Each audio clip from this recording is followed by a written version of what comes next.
Hello friends, Coach Bob with you here. Day 2 of BRP. Club BRP was last night, but we are still going to be doing videos. Let me see if I can cross over here. I'm sure I can. There's a crosswalk up there. I guess I ought to do that. You can tell I'm a small town boy. I just normally cross wherever I am. So what is on the agenda for today? Well, today we are going to, how you doing, sir? Hey, good morning. So today I'm going to be doing a little interview with some BRP folks. It's really not, a technical conversation. It's one more about riders of the Spyders, what we are, who we are, why we do what we do, and how it feels as a community, which through the channel, that's what I do. Where you're going to be able to see that video, I don't know, but I'll find it and I'll leave a link down below in the description of this video.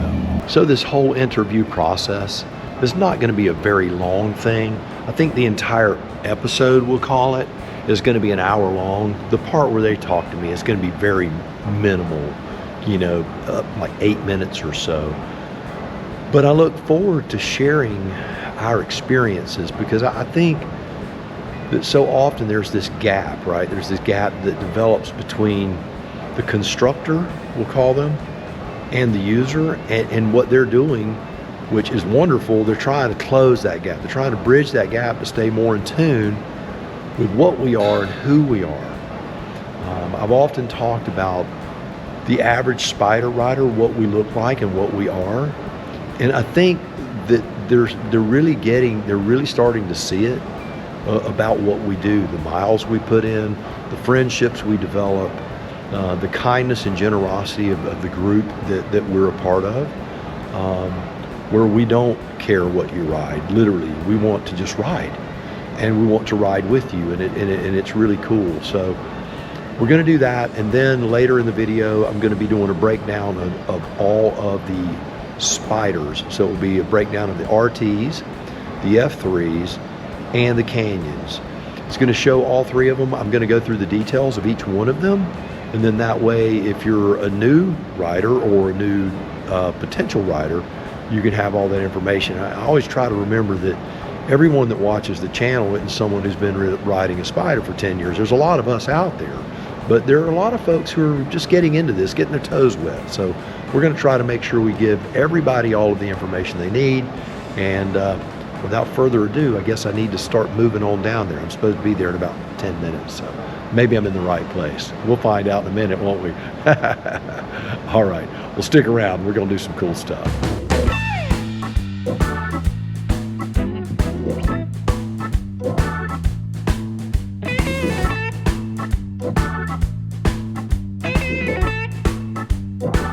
Right, so this is the 2026 Spyder F3S. This color is pretty amazing. Hopefully the camera is picking up the metal flake that is in there. I'm sure that in the sun it's going to really, really look awesome. The lighting looks great on this thing. All of the Spyders are powered by the same engine, the 1330 Rotax 3-cylinder engine, with 115 horsepower and 96 pound-feet of torque. This looks retro while still having a modern flair to it. With all of the F3s, you're going to see that the foot pegs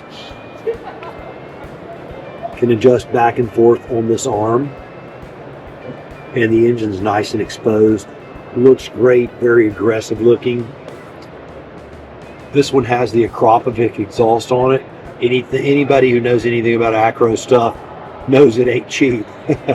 Obviously, it has the large display on here, which is what you would expect. Obviously, on this model, you've got LED headlights, and cruise control, you've got sports mode, and your storage capacity on this is limited because you don't have the saddlebags on it. The storage capacity is 6.5 gallons, or just over 24 liters.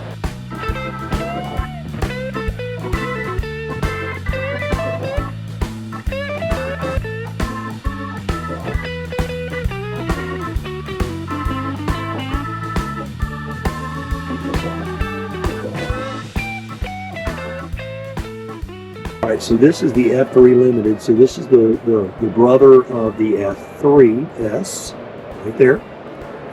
So you're looking at the same chassis basically. See the exposed engine, that sort of thing. What you gain on this one is you gain saddlebags and the tail bag, the windshield, all of the niceties for touring. Same Rotax engine and big Brembos in the front. Very nice. So your storage capacity on this is 36.8 gallons or 139.5 liters. So plenty of storage. The lighting, really, really nice. So bringing us to the RT Limited. Everyone that's watched the channel knows that I ride a white RT, the one that I purchased, and when I requested. It was at this time that BRP started a presentation where they were speaking over a loudspeaker, and so I'm just going to do a little voiceover here to talk about the Spyder RT Limiteds. These are the ones that I really prefer. I am an RT Limited man. The F3s are phenomenal, and I have a lot of friends who ride them and do thousands and thousands of miles. They've crossed this continent on it. They've hit every state in the lower 48. Hi, Jody, you know who I'm talking about. And they've also hit Alaska on it. So yeah, the F3s will do it. But I prefer the RT. RT stands for Roadster Tourer. It gives me all of the creature comforts that I desire. So what is an RT Limited or an RT Sea to Sky going to get you? Well, it's going to get you plenty of storage, I can tell you that. It's going to give you 47 gallons of capacity to carry stuff. It's 177 liters. That is a lot. Has a 7-gallon fuel tank just like the F3 does. Runs off premium fuel. Has the same exact Rotax engine, the same Brembo brakes, and it is a monster of a stopping machine. The RT Limited, you can expect very, very, very high levels of comfort, heated grips, heated seats, all of the good stuff that you would anticipate. The ride is smooth, it's plush, it's very comfortable. When you move into the Sea to Sky, which is the upper echelon package, that's the flagship, you're going to have the comfort seat and the special Sea to Sky badging, and it is a phenomenal ride, that I can assure you. I ride one almost daily. Your instrumentation again is going to be the 10.25 inch touchscreen display with BRP Connect and Apple CarPlay, and it's got all of the functions that you would think you would have: speedometer, tachometer, odometer, hours, fuel consumption, average, gear position, eco, all that stuff. You're going to have a nice stereo system, and the RT is top notch. One of the things I'll say is that a lot of the plastics on the RTs and the F3s for that matter have been redesigned, and when you touch them you'll feel a texture difference.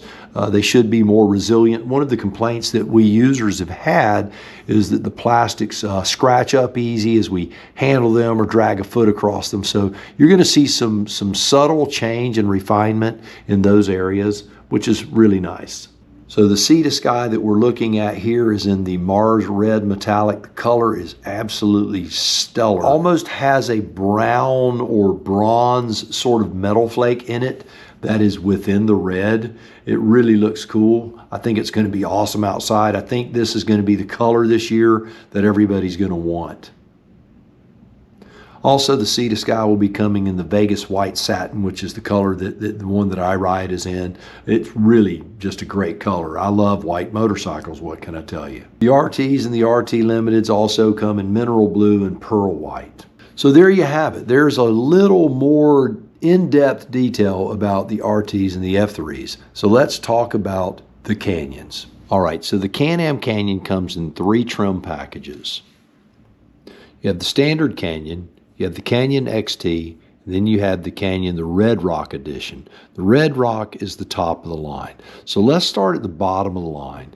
Now, all 3 of these are going to have the same engine, 1330 Rotax. They're all going to have the same transmission. They're all going to be sitting on the same frame, but with different suspension packages and levels. Fuel capacity 7.1 gallons. That's going to be the same in all of them. The dimensions on them are the same. The seat height is going to be a little bit different because the suspension is going to be changed. All of them are going to have the 10.25 inch display. With Apple CarPlay, you're going to have your speedometer, tachometer, odometer, all of the things that you would expect having. And the length and the width is going to be the same at 98 inches by 62 inches. The wheelbase is going to be 67.6 inches. Ground clearance will change a little bit, and the estimated dry weight will change somewhat, but roughly in that 450 kilo or 1,000-pound category. So the base model features are going to be LED headlights, a metal radiator grille. It's going to have an adjustable windshield. And when I say adjustable, it's a manual. It's not an electric adjustable windshield. You have to do it like an adventure motorcycle. It's going to have a phone compartment with a USB port. It's going to have some basic hand guards, integrated link attachment points, cruise control, anti-slip pegs, some drive modes, a belt protector, and a 5.6-inch handlebar riser. The next trim package up, which is the Canyon XT, will have everything that I listed out on the other, and it will also have, you ready, aluminum top and side cases, driver and passenger heated grips, a passenger backrest, a self-leveling rear air suspension, very similar to what's on the RT, that style of leveling package, comfort pegs, a front skid plate, and a comfort seat. So what does the Red Rock get you? Because it's significantly more. Well, obviously it's going to have everything that the preceding package had. It's going to have a backup camera. It's going to have custom drive modes, a lot of drive modes too. You can set up a lot of really trick things in the modes. So this Smart Shock suspension, that's what you're paying your money for. It's exclusive, it's made by KYB, and it has a system of sensors that adapts the suspension to the terrain and the movement of the Spyder itself. And it gives you more of an optimal ride. And because you're going to be off camber in different situations, it's going to make it a more safe ride while you're out on the trail. By the way, I've made my request to BRP to get one of these so that I can take this thing out on the Florida Adventure Trail and see what it will do. Hopefully that's going to happen. But the wheels are in motion. Again, I have made my request, and they have responded, we'll say not in a definitive yes, but certainly they were receptive to the question. So you can drop a comment down below if you'd like to see me review one. Maybe if they see those comments, they'll send one my way. Well, it's about 10:30 at night. I've been going all day. I went over to the convention center today, did a little interview. It was very interesting. A lot of questions about how I started riding the Spyder and why, if I can ride anything I want, why do I ride the Spyder, and questions like that. Things that people need to hear. There are a lot of people that I met today, honestly, that come from the two-wheel community. I talked to a gentleman today that was interested in three wheels, and he told me he's kind of gun shy about doing it because he's been a two-wheeler guy his whole life, and he knows he needs to make the transition, but he doesn't feel like he's quite there yet. So kudos to you, brother, if you're watching this video. I say take the plunge, enjoy life, and live it to the fullest, and don't worry about what others think. Just be you, do you. All right. After that, I just wanted to let you know that there were a couple of things that were brought up with the Can-Am Sea to Sky. They did away with that little flat piece, that covers the back. They had you take the tail box off, and then you had this flat piece of plastic that covered it, and you made it look more like, a base, without the tail bag. They did away with that on the Sea to Sky. What they did is they made a proprietary Sea to Sky cover for the Spyder because people just weren't using it. People want to use their tail box. They put their helmets in there and they lock things up. And so I'm getting a ton of messages here. But what they want to do is people don't want to get rid of that because they put things in there. And so Can-Am said, well, if they're not going to use that, we can put something else on the Spyder that they might use, and that would be a nice cover. So nice touch on that. I really do like that idea. I use my cover a lot. When I travel, the Spyder's covered all the time. Keeps the dew off of it at night, lets me get on something dry. And also I don't like my electronics getting a lot of moisture on them. And it protects it from the sun and the rain. So good call on that. A comment that was brought up earlier this morning was about how they lowered the price on the electric motorcycles. They did lower the price on the electric motorcycles, and this person was concerned that the people that bought at the beginning of the year paid more than the ones that were going to buy one next year, and that they didn't think that was fair. And I think that's a fair question. I think that is obviously something I didn't really even think about, honestly. I was just like, cool, they're reducing the price. That's great. Because they're wanting to spark interest in the electric vehicle world for the electric motorcycle. They also released a four-wheeler that is electric yesterday as well. So, but to answer that question, what about the people who have already bought? They are in the process, it sounded to me like after discussion, they're in the process of formulating rebates for those people. Yeah, they're going to make them whole. I think that's pretty awesome. So kudos for that. That's something that I never even thought was possible to happen. So from the video that you've seen so far, you have most of what you need to know on the Spyders and the Sea to Sky and the F3 and the RT Limited and the Canyon, the Red Rock Edition, and all of the other things. Tomorrow, the video is going to be more on the electric motorcycles and the Rikers. Really, the electric motorcycles are super nice. The Rikers, the only thing that's really changed on them is colors, but we'll go through those things tomorrow as well. There was an additional change that was made for the Spyder, the Riker, and the EV motorcycles.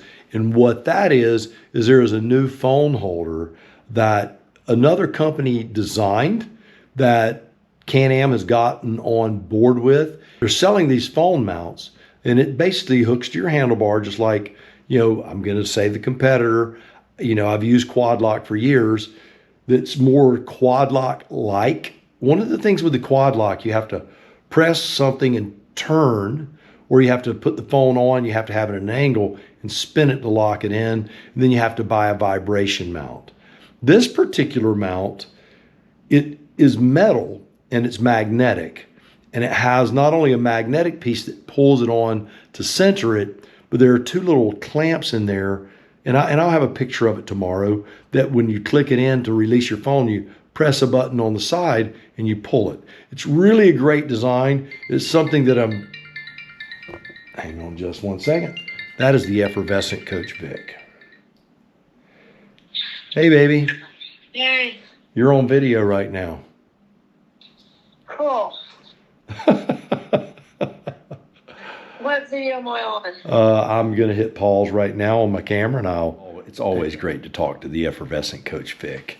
But the phone mount looks to be high quality. It's one unit. It looks very, it looks like a piece of billet aluminum that's been milled for the arm. It really does look high quality. So, but I'll have some footage of that tomorrow. Very interesting. And again, I'll have footage of the Rikers and the electric motorcycles, which will all be very cool to see. It appears that in the morning, I just got back when I started doing my closeout here for this evening. I've not been back in the room long. I went to a dinner that was a lot of YouTube people. Now, not YouTube people I know. They're not Can-Am on-road people. They're BRP Can-Am people, but it's Sea-Doo and the Can-Am side-by-sides and that sort of stuff, four-wheelers and that.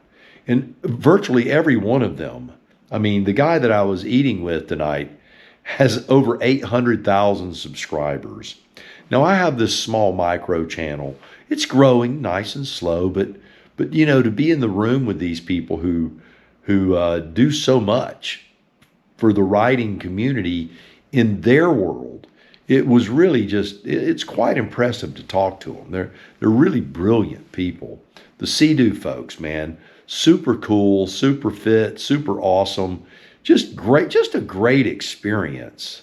I do want to take a moment, though, and thank the BRP team, though.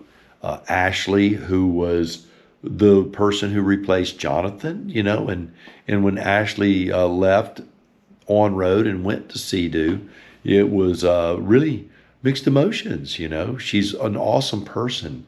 I want to thank her for including me in this, because there's not a lot of on-road people here, so it was nice to be able to sit down with a group of people and have a meal with them who enjoy outdoor adventures and the power sport thing, right?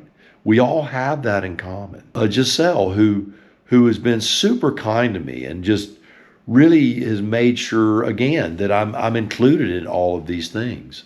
Ursa, who is talking about getting me a Canyon, possibly the Red Rock edition. There are so many people, Dominic, Felix, Martin, all these people, Kendall from the Road Warrior Foundation, just a wealth of knowledge, And he does so much good work. He's so sincere and cares so much about what he does.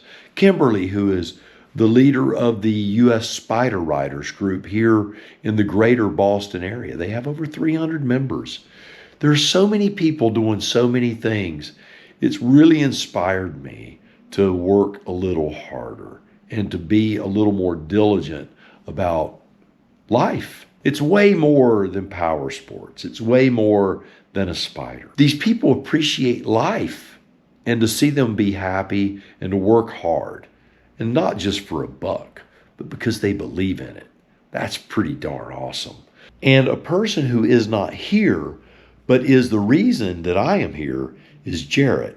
Now, Jarrett, I want to tell you thank you, brother, for allowing me the opportunity to come to this and to be able to share all of this information with all of the subscribers that I have and anyone who just stops by the channel just to check it out.